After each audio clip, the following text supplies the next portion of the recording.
Bienvenidos a Fotograma 24. El día de hoy responderemos una de las preguntas que ustedes me dejaron en la página de Facebook de Fotograma 24. Si quieres hacer la siguiente pregunta en un próximo video, me puedes escribir en Instagram o Twitter como davidarce-2, en la página de Facebook de Fotograma 24 o aquí mismo en la caja de comentarios de YouTube. Y bueno, lo que Juan Antonio Morales nos pregunta en esta ocasión es lo siguiente. David, una consulta.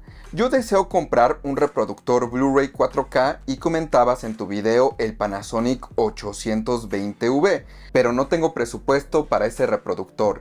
Mencionaste el 420 de Panasonic. ¿Recomendarías ese modelo en lo personal? Me gusta mucho el Panasonic, porque Sony no lo recomiendas como tal. Entonces estoy confundido, no sé por cuál decidirme. ¿Qué ventajas tendría con los modelos Panasonic importados y desventajas de ambos modelos? Supongo que te refieres a los Sony. Gracias, espero despejes mis dudas. Te sigo en las redes sociales. Un abrazo. Primero que nada quiero aclarar y sí quiero ser enfático en que los reproductores 4K de Sony no son malos como tal. Solamente tienen algunas carencias, pero si tu pantalla ya hace un gran trabajo con HDR, un reproductor de Sony podría ser una buena opción. Ahorita les voy a platicar por qué no es el reproductor que yo recomiendo como primera opción. Y por otro lado tenemos los reproductores de Panasonic, pero normalmente están dirigidos a un mercado un poquito más caro, pero al mismo tiempo han hecho varios esfuerzos para tener modelos a distintos niveles de precio y vamos a platicar de sus ventajas y desventajas. Muchos suscriptores del canal son testigos de que en ocasiones les he llegado a recomendar los reproductores de Sony. Muchas veces cuando me dicen, oye, es que no quiero importar, oye, es que está muy caro, oye, mi presupuesto está en este límite. Cuando el reproductor de Sony se ajusta a ese presupuesto o a ese nivel de precio que ustedes tienen, en ese caso yo les recomiendo ese reproductor en específico, pero siempre les hago un disclaimer. Tenemos dos modelos de Sony de reproductores 4K que yo diría que son los recomendables. El X700 y también tenemos el X800. El X700 es una buena opción porque digamos que no es demasiado caro, tiene las cosas más básicas necesarias, reproduce Dolby Vision, tiene HDR10, tiene un sistema operativo competente, reproduce bien las películas, buena calidad de audio y buena calidad de video. Pero por otro lado tenemos el X800 y si tú eres fanático de tener un cine en casa mucho mejor construido, que los equipos tengan mejores materiales, te importa que tus componentes sean de calidad, está la opción del X800, que yo diría que es prácticamente lo mismo que el X700, solamente que mejor construido, los materiales se sienten mucho más premium, el digamos chasis se asemeja más al estándar de un reproductor DVD, Blu-ray, de un Blu-ray 4K que ya es más completo, no es demasiado pequeño, mientras que el X700 pues es un reproductor bastante básico, al menos visualmente. Ahora, ¿cuál es la razón por la que no es mi primera opción como reproductor de Blu-ray 4K? No es mi primera opción por el hecho de que a pesar de que tienen Dolby Vision, es un Dolby Vision que tú tienes que estar cambiando cada vez que veas una película con Dolby Vision. Y si tú dijeras, bueno, es que lo haces con un botón en el control remoto y cambia, pues no habría ningún problema. El problema radica en que te tienes que meter al menú de ajustes, activar Dolby Vision y ahora sí vas a poder ver tu película con Dolby Vision. En el momento en el que quieras ver otra película que no sea Dolby Vision, tienes que ir, desactivarlo y ahora sí ya la vas a poder ver en HDR10. Ese tipo de cambios manuales me parecen algo fuera de este mundo. O sea, estamos en una época donde el cambio automático debería de ser precisamente de esa manera. No debería de ser un ajuste que el usuario tuviera que decidir. Sobre todo en este momento donde el Blu-ray 4K es un formato demasiado incomprendido. Y si a eso le aumentamos que ahora la gente tiene que saber si su película está en HDR10 o Dolby Vision para poderlo ajustar manualmente, pues estamos añadiendo otra barrera de entrada para esos usuarios. Y entonces luego nos preguntamos por qué el Blu-ray 4K no tiene el mismo éxito que los formatos físicos anteriores. Y es por esa razón, el HDR fue demasiado apresurado. Ahí tenemos series de televisión, películas que se ven sumamente oscuras, ya sea porque el colorista no sabe cómo masterizar su película en HDR, o tenemos en otros momentos donde el colorista sí sabía lo que estaba haciendo, pero las pantallas hacen un tone mapping de manera extraña, lo hacen de manera diferente, no se apegan a estándares, no saben cuál es el mínimo de brillo que debería de tener en HDR. Todo esto contribuye a que la experiencia en HDR muchas veces sea inconsistente. Y ustedes no me dejarán mentir, me han comentado muchas veces en los videos que hago y me dicen, es que el SDR se ve mejor que el HDR. ¿Por qué el HDR se ve tan opaco? ¿Por qué se ve terrible? ¿Por qué los colores se ven mal? Y es que, por ejemplo, muchas pantallas que están allá afuera no son realmente HDR, sino son SDR, pero las venden como HDR para que la gente decida irse por esa en lugar de una mucho más cara. Entonces hay demasiada confusión, y el hecho de que ahora llamen HDR a muchas cosas que no lo son, pues termina haciendo que el consumidor piense que el HDR es una mala tecnología. Es una gran, pero gran tecnología, pero los estándares todavía no están ahí. A mí me costó muchísimo trabajo averiguar cómo funciona el HDR cuando pasé a este nuevo formato, y es que a partir de yo hacer los análisis técnicos de Blu-ray 4K, empecé a descubrir ciertos patrones que a mí me ayudaron al mismo tiempo a comprender cuáles son las mejores prácticas para HDR. Pero queda claro que muchos coloristas pues solamente se dedican a hacer corrección de color, pero no se dedican a la parte de la reproducción, y lo mismo viceversa. Muchas pantallas, fabricantes de pantallas, hacen un tone mapping pensando solamente en que los 1000 nits quepan en 300 nits, pero no saben cómo el colorista está creando la película. Entonces, pues son una serie de problemas y confusiones que hay en el formato HDR. Digamos que lo sacaron del horno antes de que estuviera bien cocido. Y esto aplica tanto para Dolby Vision como para HDR10. Ya conforme ha ido avanzando el tiempo, ha ido mejorando el estándar, pero aún así sigue habiendo bastantes problemas. Pero ahora vamos a platicar del Panasonic, de los reproductores Panasonic. Los reproductores Panasonic son muy buenos por una característica en específico: tienen excelente procesamiento. Entonces, tenemos tres niveles en los reproductores Panasonic que yo diría que son los que valen la pena. El primero es el 420V, el segundo es el 820V y el último es el 9000. El 9000, pues yo diría que para el 90% de los usuarios, el Panasonic 9000 es demasiado, es muchísimo más de lo que realmente necesitan, y estarían gastando su dinero en algo que realmente no se va a adecuar a ustedes. El 9000 yo lo pondría ya como un reproductor demasiado high-end, y solamente tal vez para audiófilos que buscan específicamente la reproducción de música a través de un DAC que sea bastante, pero bastante bueno. Pero eso solamente sería para sonido estéreo.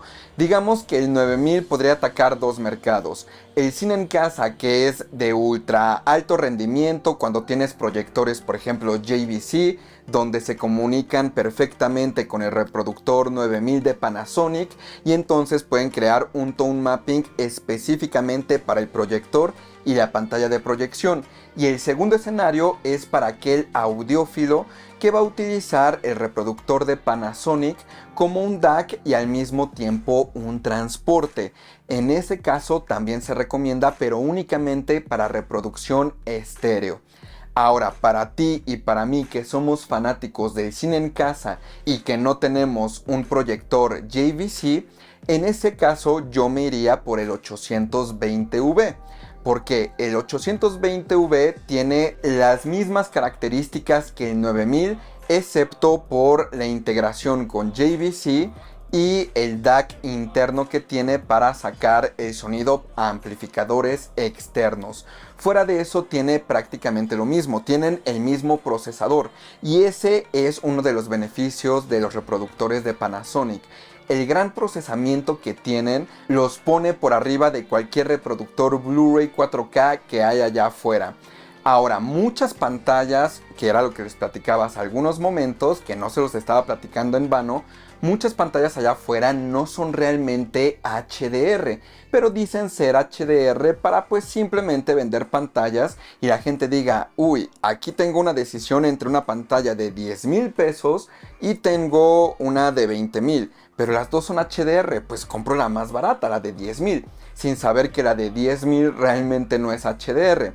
Pero afortunadamente tenemos reproductores como los Panasonic que pueden hacer este procesamiento de HDR a SDR o de HDR a White Color Gamut en SDR, o puedes cambiar de HDR de 1000 nits a un HDR de 250 nits. Y entonces estas pantallas se van a comenzar a ver bien con las películas que tengan alto rango dinámico o HDR. Entonces los reproductores Panasonic son una gran herramienta para sacar el mayor provecho del HDR sin importar qué tipo de pantalla tengas. También, por ejemplo, hace algunos años, cuando salieron las primeras pantallas OLED con HDR, pues eran pantallas que alcanzaban 500 nits y a veces ya como máximo 700 nits. Si tú intentabas hacer tone mapping para que una película con HDR se viera bien en la pantalla OLED, la película se terminaba viendo demasiado oscura.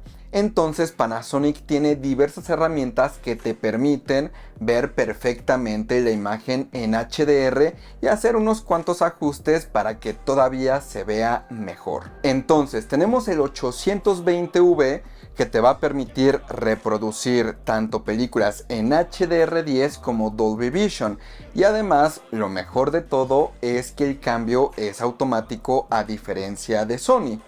Y el otro modelo es el 420V. Este solamente maneja HDR10. Si tú tienes una pantalla compatible con Dolby Vision, pues el 420V no va a sacarle todo el provecho a esa pantalla, pero al menos en HDR10 se va a ver increíble. Ahora, ¿cuál es el verdadero beneficio tanto del 420V y el 820V? Es una herramienta que se llama el HDR Optimizer. El HDR Optimizer lo que te va a permitir es ajustar distintos parámetros de una película o una imagen en HDR, como puede ser el punto blanco, como puede ser el punto negro, la gama, el brillo en general de la imagen, que lo podríamos traducir como gama, aunque el HDR Optimizer lo hace de una manera un tanto distinta, pero hay distintas herramientas. Entonces, este reproductor pues beneficia a todos aquellos que tienen pantallas de baja luminancia. Por ejemplo, yo que soy amante de los proyectores, un reproductor Panasonic es obligatorio para las películas en Blu-ray 4K. Bueno, obligatorio entre comillas, es obligatorio si quieres aprovechar películas que por ejemplo tienen 10,000 nits de brillo y lo tienes que reducir a 250 nits, que es lo que algunos proyectores en su mayor brillo pueden alcanzar. Y normalmente cuando haces esta compresión de rango dinámico, pues las películas que eran un poquito oscuras se terminan viendo como negro totalmente. Es muy difícil distinguir los detalles, pero pues el Panasonic, si sabes un poquito de HDR y cómo funciona, te va a permitir elegir cómo va a ser el tone mapping. Entonces, por ejemplo, si tú sabes, y ya se los he platicado cuando hago mis análisis de Blu-ray 4K, si tú sabes que la zona segura del HDR son 203 nits, pues tú haces que siempre las películas que se manejen de 0 a 203 nits como máximo tengan un brillo bastante decente a través de ese reproductor. Y ya el brillo extra que le quede a tu televisor o a tu proyector se utilice para las luces altas, y eso tú lo puedes conseguir con el ajuste de punto blanco. El ajuste de punto blanco va a empezar a hacer una curva para hacer que los brillos más altos empiecen a comprimir. Y entonces si tú tienes 1000 nits de brillo y si tu proyector o televisor solamente alcanzaba a reproducir 500 nits, vas a poder comprimir esos 500 nits restantes de los 1000 hacia lo que sobra del brillo de 203 nits a 500 nits, y se va a ver bastante bien la imagen en cuestión de que no se va a perder el detalle. Entonces, el HDR Optimizer es una gran herramienta que ofrecen los reproductores Panasonic. Pero eso no es lo único. Los reproductores Panasonic, como les dije, tienen muy buen procesamiento. Y es que muchas veces pasa que tenemos televisores que su procesamiento no es el mejor del mundo. Entonces lo que puede llegar a suceder es que si tenemos una imagen de 10 bits en un televisor que no tiene un buen procesamiento, se alcanza a ver algo que le llamamos posterization, que son como estos pasos que se alcanzan a ver, por ejemplo, en películas donde está el cielo. Entonces pasamos de un azul oscuro a tal vez un azul clarito, y conforme vamos pasando por las distintas tonalidades, se van viendo como líneas que van definiendo cada nivel de tonalidad de ese azul. Y eso suele suceder cuando hay un mal procesamiento. Y entonces lo que tiene increíble el Panasonic es que tiene un gran procesamiento en cuestión de colores, y ese tipo de problemas que se van viendo los pasos los puede terminar resolviendo haciendo él mismo el procesamiento y engañando a la tele con que no tiene que procesar nada, sino que simplemente va a mostrar la imagen directamente del reproductor, pero ya la trae procesada. De otro modo, un reproductor como el Sony, que no procesa demasiadas cosas, va a hacer que la imagen se mande tal cual a la pantalla, y tal vez la pantalla no hace un gran trabajo de procesamiento, y es cuando empezamos a ver ese tipo de artefactos. Entonces yo diría que esos son los beneficios de tener reproductores de Panasonic. Son reproductores que auxilian mucho en cuestión de la reproducción de HDR. Pero bueno, si lo único que tú quieres es reproducir películas en HDR10, pues te puedes comprar el Panasonic 420V. Si quieres que se haga el cambio automático entre HDR10 y Dolby Vision, pues tendrías que comprar forzosamente el 820V de Panasonic. Pero si estos reproductores te quedan fuera del presupuesto, nos podemos pasar a Sony, solamente que ahí no va a haber demasiado procesamiento, y en el caso de que tengas una pantalla con Dolby Vision y HDR10, pues tú vas a tener que estar haciendo los cambios manualmente en el menú de ajustes para que, dependiendo de la película, entre en modo Dolby Vision o modo HDR10. Entonces, pues yo diría que esas son las diferencias. Nuevamente terminan siendo un poquito complicadas por lo mismo de que no hay un estándar correctamente establecido de HDR ni de Dolby Vision. También hay pantallas que tienen Dolby Vision, se ven muy oscuras, y hay otras pantallas con Dolby Vision que se ven increíbles. Hay otras con Dolby Vision que no son exactas en cuestión de colores, en cuestión de la gama, y hay otras que son muy precisas. Entonces todo esto del HDR sí se ha vuelto un mar de confusión. Todavía me encuentro en algunos foros donde la gente me dice: no, es que la película en HDR se ve muy oscura porque el brillo total de la pantalla es muy bajo. No necesariamente tiene que ver con esto. El brillo alto de una pantalla, cuando ustedes ven 1000 nits, 1400 nits, 2000 nits, no significa que la pantalla se va a ver a 2000 nits todo el tiempo. Recuerden, el brillo del HDR es absoluto, no es relativo como en SDR.